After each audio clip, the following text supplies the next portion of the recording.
சந்தைக்கா போறீங்க? நானும் அங்கதான் போறேன். எனக்கு ஒரு ஆடு வேணும். இது விக்கிறதா இருந்தா நானே வாங்கிக்கிறேன். 200 ரூபா ஆகும். 250 வாங்கிங்க. ஆனா ஒண்ணு, பணத்தை இங்க தர மாட்டேன், சந்தையில் தான் தருவேன். சரி வாங்க. அதிசயம் ஆனால் உண்மை. உங்க முன்னால் நிக்கிற இந்த ஆடு சாதாரணமான ஆடு அல்ல. இந்த ஆடு இப்போ வாயை திறந்து பேச போகுது.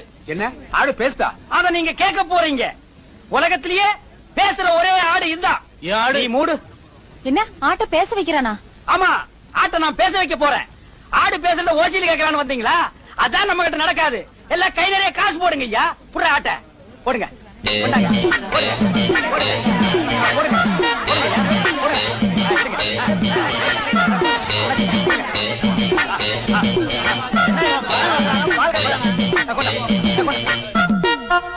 எல்லாம் ஜோரா ஒரு முறை கை தட்டுங்க. காசை வாங்கிட்டாரு. ஆட்டை பேச வையா. இரியா, ஆடு பேசும். ஆனா ஒரு கண்டிஷன், ஆடு தமிழ்ல பேசாது, இங்கிலீஷ்ல தான் பேசும்.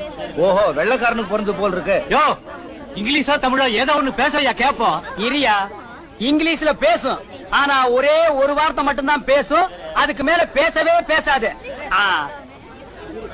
மகாலட்சுமி, ஏப்ரலுக்கு அடுத்த மாசம் என்ன மாசம்மா?